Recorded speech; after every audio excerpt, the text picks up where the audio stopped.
afternoon.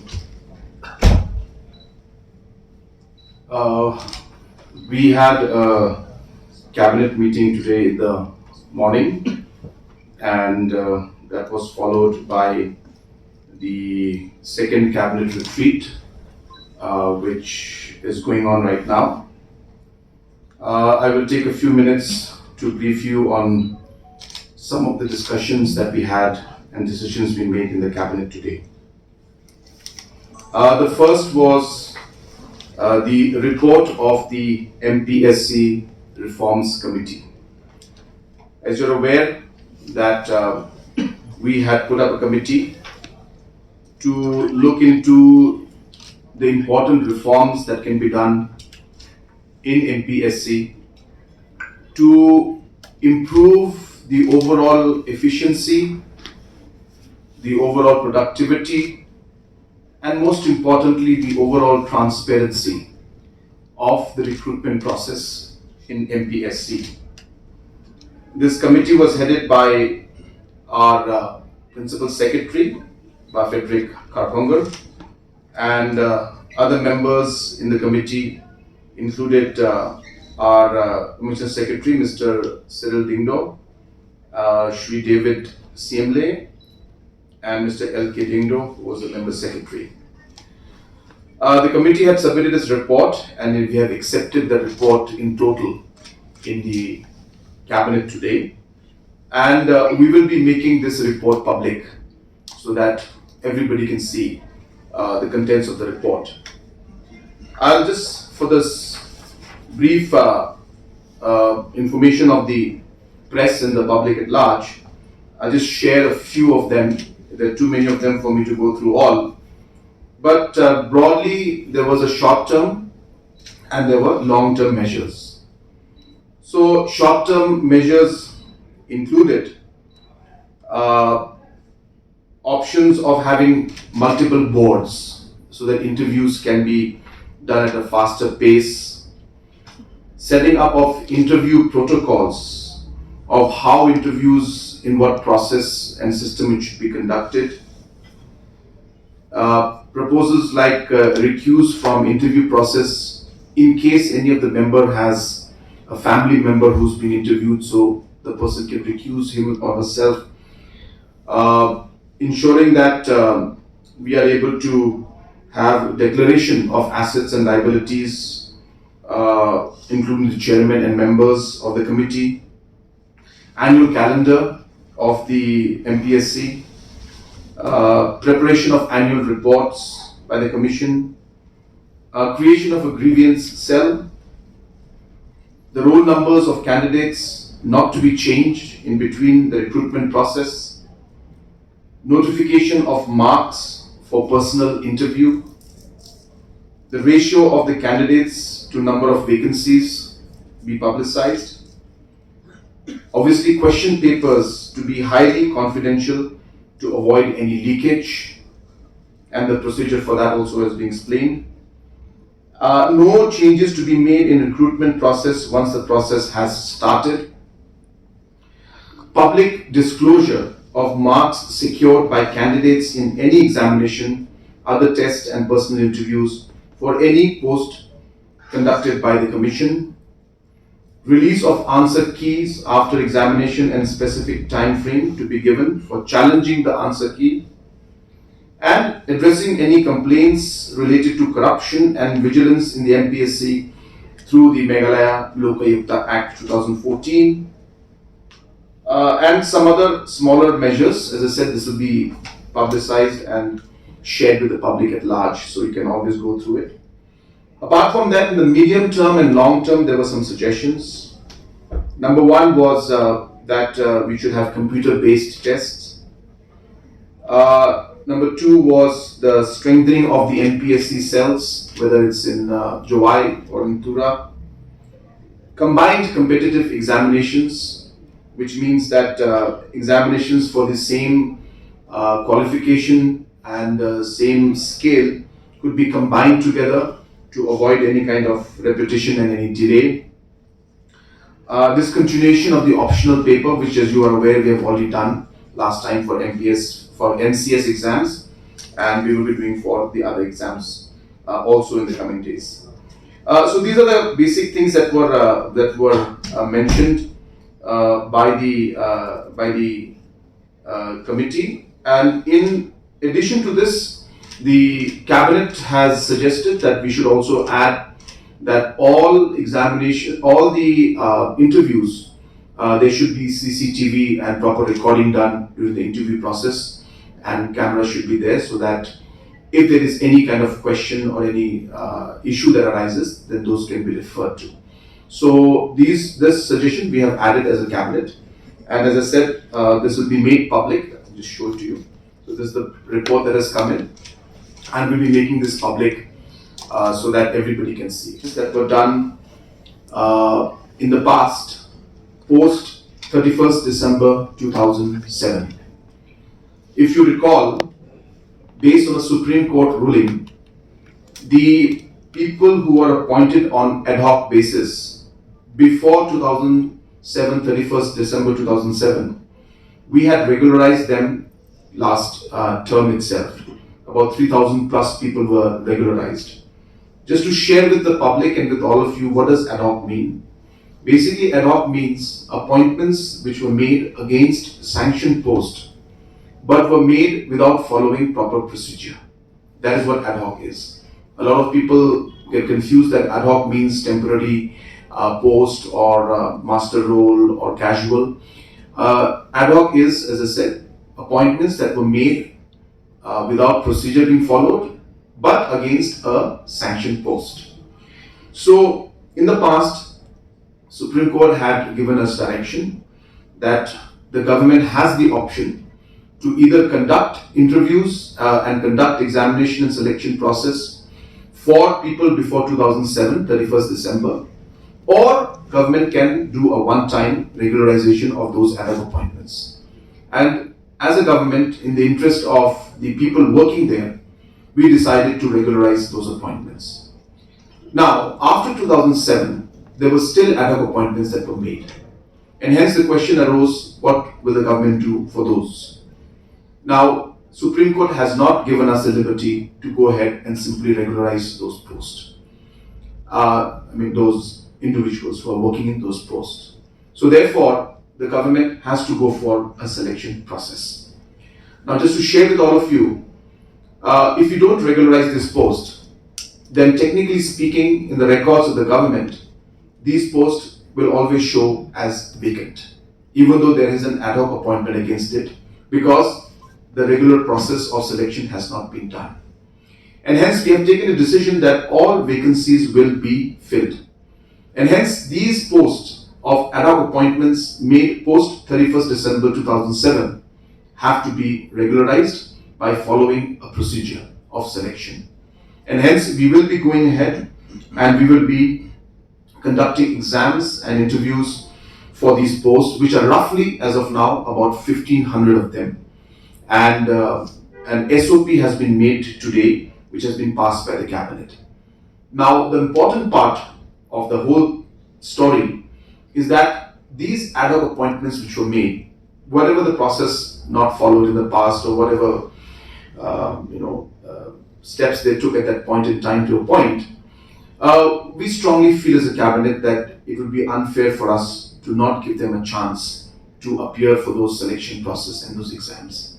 And hence, the decision we made today was, number one, to create an SOP, and in that SOP, number two, to have a provision to condone the age one time for those specific posts and individuals who are working as ad hoc employees in those sanctioned posts for the last 10, 15 years now.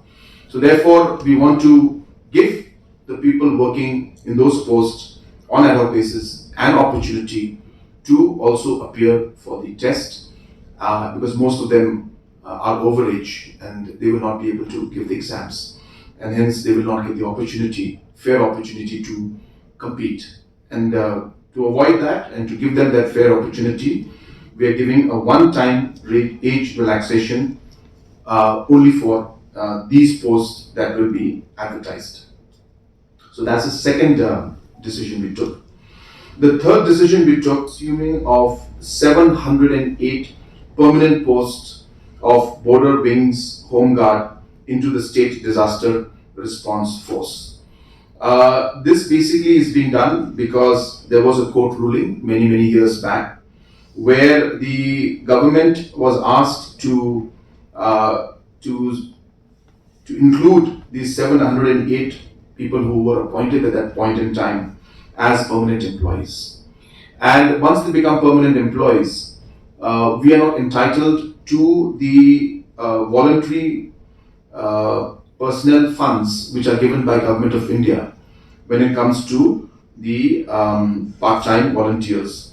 And as you're aware, Government of India gives that for the Border Wing Home Guards. Now, the decision we took today was that we will transfer these posts because they're already permanent employees based on a High Court ruling. And they will become State Disaster Response Force as we're already paying for them. And the 708 post, which will then become vacant technically, where we are not receiving funds from Government of India because they are no longer volunteers, they are now permanent staff, will become vacant because we will shift them permanently to the State Disaster Response Force, which will then create a vacancy of 700 people for us to take as volunteers. And we will recruit 708 people because this fund is available through Government of India and we get money for this. And we will make necessary provisions based on what we learnt in the court ruling, which led to the permanent absorption of 708 to ensure that in the future that situation does not happen again. So that's the third decision that we took. Fourth decision was a very simple decision that we had some amendments that were made in the service rules of the fishery department. A very small amendment was there, which is in relation to some promotions that are applicable. In most of the service rules, there is no age limit or there is no duration of service requirement for eligibility for promotions. But in fisheries department, for whatever reason, there was a particular clause that was not allowing people with less than 5 years of service left to be eligible for a promotion if the post is available. So the internal department promotions are there. So this clause was never there in other departments, and hence we have removed it from fisheries also, because we strongly feel that employees, after serving for many years, just because this 5 years requirement is not there, they are ineligible for promotion, which I strongly feel is unfair. So we have removed that clause to make it equal for all, and like in other departments now, in fisheries also, those who are eligible for promotion will not be denied their promotion because of this particular clause, which has now been removed. The next point, which has been discussed in the cabinet at an unofficial level, and cabinet ministers and officials, was regarding the important decision for the support that we intend to give to the autonomous district councils. Basically, the thought process is very simple. That the district councils at different levels, whether it's the Garo Hills, whether it's Jayantli Hills, or whether it's Khasi Hills, are facing different issues and concerns, and some of them facing financial problems. And we've seen that because of that, the functioning of the councils has been affected at large. And the councils are a very important part of our tradition and our institution, and it is an institution that has been, as I said, empowered by the constitution and the parliament itself. And hence, it is important for the state government to support in whatever way possible to ensure that these institutions work in a proper manner and in an efficient manner. And hence, our decision has been made that we will be forming 3 subcommittees. And these 3 subcommittees will engage in the next 45 days with all the 3 separately, of course. Each subcommittee for one district council will engage with the district councils. Now let me make it very clear. This is only an option. This is not something that is mandatory. The desire to work and to take the support from the government is totally the discretion of the district councils. It is not something that we are making it mandatory. And hence these committees, these subcommittees will now engage with the councils, and the councils are at liberty to reject this offer completely. So there is one thing I want to make clear, this is not mandatory. But we have seen that there are concerns and some of the councils may be willing to work with us. When I say work with us, means for the support that we'll give.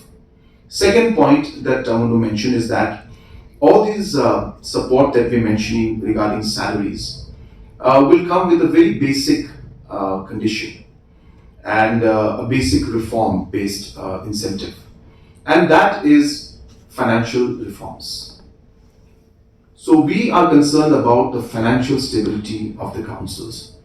So we would be asking the councils to have a principal secretary of the position of either a senior MCS officer or a senior IAS officer to look into the overall financial administration of the councils, to ensure that the money that is being given is utilized specifically for salaries, and financial reforms like service rules.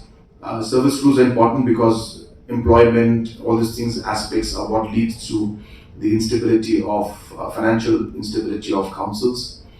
So reforms will be required, and reforms, as I said, financial. They may be very, very, very clear. We're talking of purely financial reforms only. So whether it's service rules, whether it's financial rules, whether it is procurement policy, these are the areas which, and obviously disbursement of the money meant for the salaries going through an escrow account and ensuring that this employees get the salary. These are the areas which we would want the principal secretary to be there to monitor. Let me make it very, very clear. Government will not, I repeat, will not intervene in the functioning of the council. Whether it's to do with land issues, whether it's to do with traditional rights, whether it's to do with any kind of powers that are enshrined in the constitution, it is the prerogative of the district councils. Even if the state thinks for even 1 minute that it is going to do something in that line, the constitution is there to protect it. So therefore there is no question, I repeat, absolutely no question and no chance for the state government to in any way go into the different functioning of the district councils. As I said, this is purely and purely to do with financial stability of the councils. And as I said earlier, this is not a mandatory move. This is a clear option being given. We will speak to the councils and the subcommittees will submit the reports to the government within 45 days, and we will take a decision based on the reports that we receive from the district, from the subcommittees, to then decide on how we will move forward for every district council. So this is another thing that I wanted to clarify too. I just wanted to share with all of you that there are certain councils like the Garo Hills District Council going through acute financial crisis. Just to share a number with all of you, last year the Garo Hills Autonomous District Council had a salary requirement of about 70 crores, whereas the total revenue collection all put together was less than 25 crores. So you're talking of almost a 40-50 crore deficit. Similarly, in Nongtrei Hills also, there is some deficit in terms of revenue, and hence the councils are not in a position to pay their salaries. Khasi Hills is in a much better position. In the past 15-20 years, the manpower has been controlled to a large extent.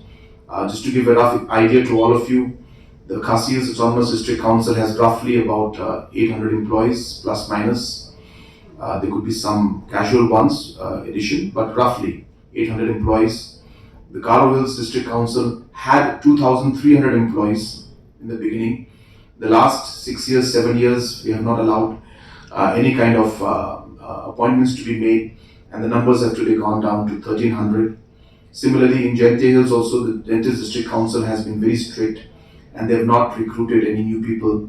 And as the numbers there also have come down from 2,000 plus today to about 13 to 1400 employees. So this is the status in which the district councils today are working. And keeping all of these facts in mind, we are intending to, as I said, take some positive steps and reform-based incentives to be given. And reform, again, I'm repeating again and again, the reform is purely and purely only financial reforms. I want to make it clear once again so that there is no confusion that the state government has no intent to interfere in the day-to-day functioning and the constitutional provisions that have been given to the district councils.